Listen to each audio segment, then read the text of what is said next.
Coucou, c'est la fée enchantée. Voyons voir ce que le fantôme du passé réserve aujourd'hui à notre bon vieux Scrooge. Vous êtes prêts? Installez-vous confortablement. C'est parti. Tandis qu'il parlait, l'enfant qu'avait été Scrooge grandit et la pièce devint un peu plus noire et plus sale. Les boiseries se délabrèrent, quelques vitres se fendirent, des écailles de plâtre tombèrent du plafond, découvrant des lattes de bois. Mais comment tous ces changements se produisirent-ils? Scrooge n'en savait pas là-dessus plus que vous. Il savait seulement que les choses étaient telles qu'elles devaient être, que tout s'était passé ainsi, qu'il était là, seul une fois de plus, pendant que tous les autres élèves passaient à leur foyer de joyeuses vacances. Il ne lisait pas cette fois, mais se promenait de long en large en proie au désespoir. Scrooge regarda l'esprit, puis avec un mélancolique hochement de tête, tourna vers la porte son regard anxieux. La porte s'ouvrit, et une petite fille, beaucoup plus jeune que le garçon, entra, rapide comme l'éclair, lui jeta les bras autour du cou et, le couvrant de baisers, l'appela son cher frère. « Je suis venue te chercher pour te ramener à la maison, frère chéri !» dit la fillette, frappant ses toutes petites mains l'une contre l'autre et riant à en être courbée en deux. « Je te ramène chez nous, chez nous, chez nous !»« Chez nous, petite Fanny ?» interrogea son frère. « Oui, chez nous, pour de bon et pour toujours. Papa est tellement plus gentil qu'avant. La maison est un vrai paradis. Il m'a parlé avec tant de bonté un soir béni, au moment où j'allais me coucher, que je n'ai plus eu peur et que je lui ai demandé une fois de plus si tu pouvais revenir. Et il a répondu que oui, et il m'a envoyé te chercher en voiture. Et maintenant, tu vas être un homme, et tu ne reviendras plus jamais ici. Mais d'abord, nous allons passer ensemble toutes les fêtes de Noël et les célébrer le plus joyeusement du monde. »« Comme tu as grandi, ma petite Fanny !» s'écria le garçon. Elle battit des mains et se mit à rire en essayant de lui toucher la tête, mais, comme elle était trop petite, ses rires redoublèrent et elle se dressa sur la pointe des pieds pour l'embrasser. Puis, dans son impatience enfantine, elle l'entraîna vers la porte et lui, sans se faire prier, se laissa guider. Une voix terrible cria dans le vestibule. « Descendez la malle de maître Scrooge et vite !» Et dans le vestibule apparut le directeur de l'école en personne qui jeta sur maître Scrooge un féroce regard protecteur et plongea l'adolescent dans une confusion horrible en lui donnant une poignée de main. Il escorta ensuite le frère et la sœur jusque dans le grand parloir qui était la vieille cave la plus glacée qui fût au monde, où le froid et l'humidité mettaient une couche visqueuse sur les cartes géographiques pendues au mur et sur les globes terrestres et célestes placés dans l'embrasure des fenêtres. Là, il tira d'un placard un flacon de vin singulièrement léger et un bloc de gâteau singulièrement lourd, et dispensa aux deux enfants des parts de ces friandises. En même temps, il envoyait un serviteur chétif offrir au postillon un verre de quelque chose, lequel postillon répondit qu'il remerciait le monsieur, mais que si ça sortait du même tonneau que la dernière fois, il préférait ne rien boire. Quand la malle de maître Scrooge fut solidement attachée sur le toit de la chaise de poste, les enfants prirent très volontiers congé du pédagogue, et montant en voiture, descendirent gaiement l'allée du jardin, où les roues rapides faisaient jaillir comme une blanche écume le givre et la neige qui couvraient les sombres feuillages persistants des arbustes. Ce fut toujours une créature délicate qu'un souffle aurait suffi à flétrir, dit l'esprit, mais quel grand cœur elle avait. Oh oui, vous avez raison. Ce n'est pas moi qui vous contredirai, esprit. Dieu m'en garde. Elle était mariée quand elle est morte, et elle avait, je crois, des enfants. Un seul. C'est vrai, ton neveu. Scrooge parut préoccupé par quelque chose, et il répondit brièvement « Oui ». Quoiqu'ils eussent quitté l'école à l'instant même, ils se trouvaient déjà dans les rues encombrées d'une ville où des ombres de passants allaient et venaient, où des ombres de charrettes et de voitures se disputaient la chaussée, et où régnait le brouhaha et le tumulte d'une vraie cité. On voyait nettement, d'après les étalages des magasins, que là aussi l'on fêtait Noël. Mais c'était le soir, et les rues étaient éclairées. L'esprit s'arrêta devant la porte d'un certain magasin et demanda à Scrooge s'il reconnaissait l'endroit. « Si je le reconnais, n'ai-je pas fait ici mon apprentissage ?» Ils entrèrent. À la vue d'un vieux monsieur à perruque ronde, assis devant un pupitre tellement élevé que, si le monsieur avait été un peu plus grand, il se serait cogné la tête contre le plafond, Scrooge, très surexcité, s'écria.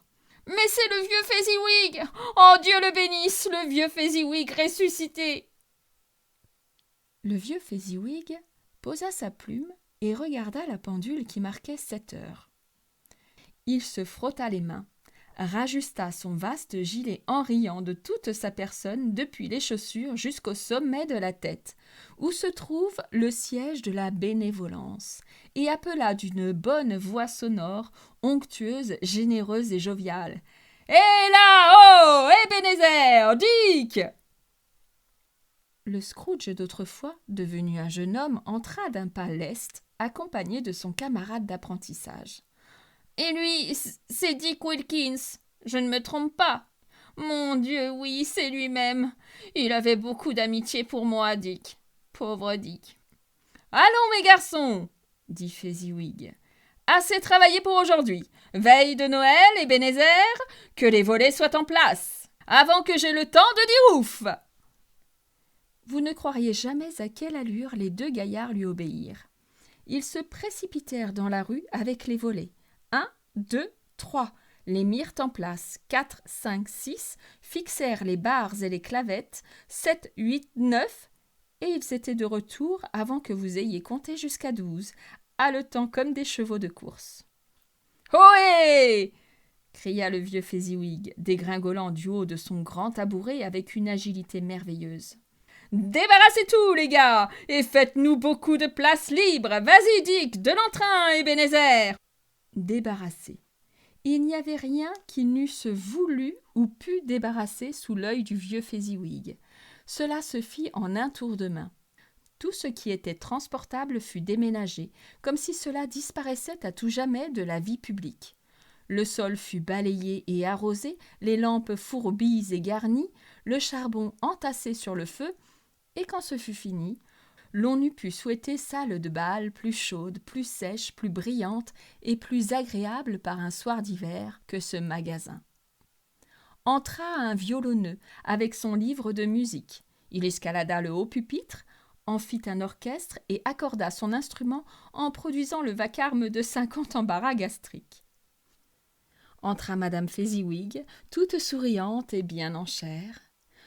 Entrèrent les 3 demoiselles Fezziwig, radieuses et faites pour plaire. Entrèrent les 6 jeunes galants dont elles brisaient le cœur. Entrèrent tous les jeunes hommes et toutes les jeunes femmes qui travaillaient dans l'affaire. Entra la chambrière, accompagnée de son cousin le boulanger. Entra la cuisinière, flanquée de l'ami intime de son frère, le laitier. Entra le petit domestique d'en face qu'on soupçonnait de ne pas manger à sa faim chez son maître et qui essayait de se cacher derrière la servante de 2 maisons plus loin, laquelle avait les oreilles tirées par sa patronne. Ils entrèrent tous, les uns timidement, les autres hardiment, les uns avec grâce, les autres en lourdeau, les uns poussant, les autres tirant. Ils entrèrent tous n'importe comment et de toutes les manières. Ils se mirent à danser, 20 couples à la fois, tour de main et chassé, demi-promenade et retour au point de départ. Ils tournèrent et virevoltèrent pour arriver par degrés à se grouper d'un air tendre. L'ancien couple de tête surgissant toujours au mauvais endroit. Le nouveau couple de tête repartant sans attendre les autres, tous les couples se trouvant en tête finalement, sans danseurs derrière eux pour les suivre. Quand ce brillant résultat eut été obtenu, le vieux Fezziwig, frappant dans ses mains pour arrêter la danse, cria « Bravo !» Et le violonneux plongea son visage en feu dans un pot de bière spécialement préparé à cette intention.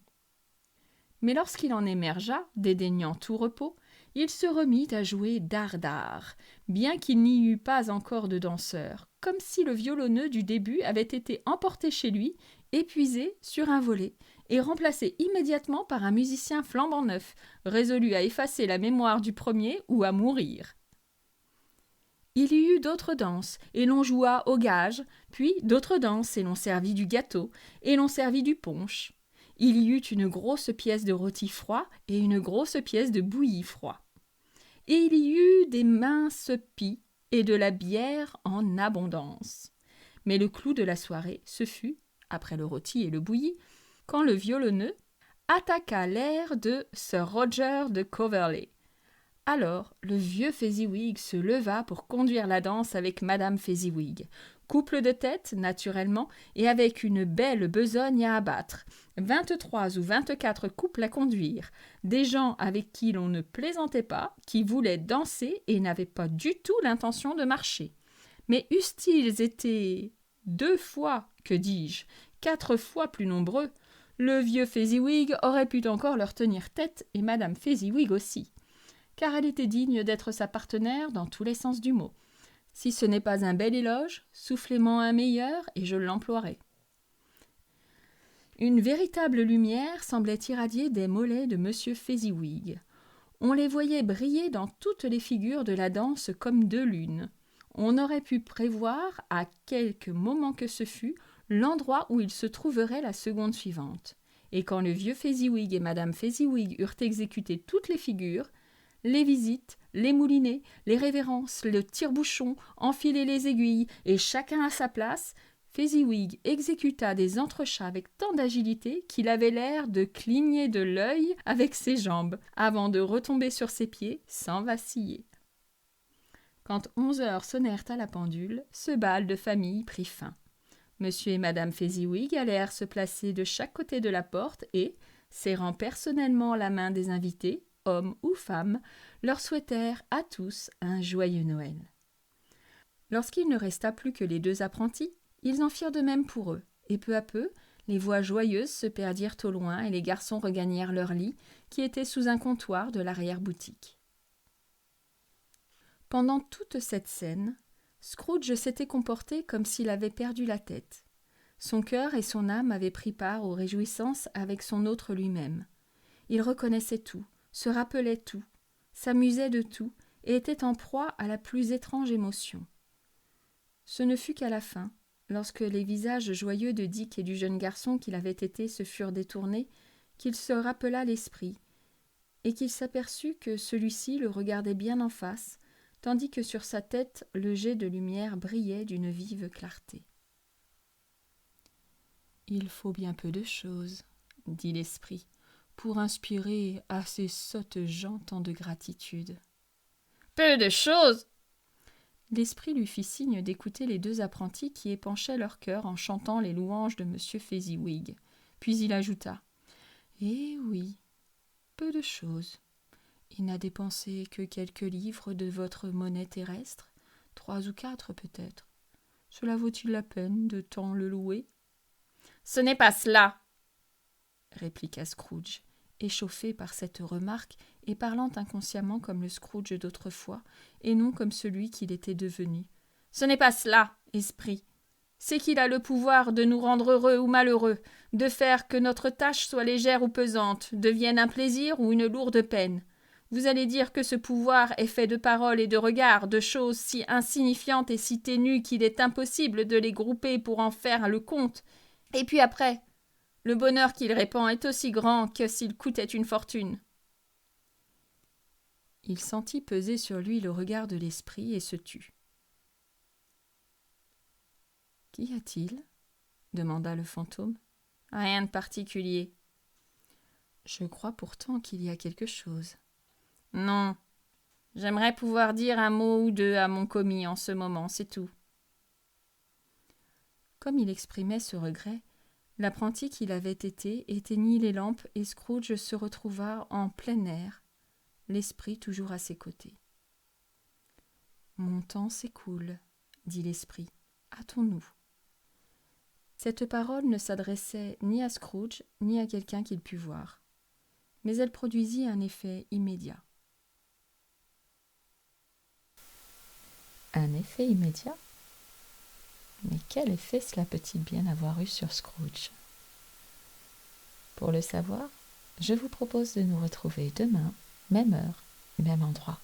Belle soirée!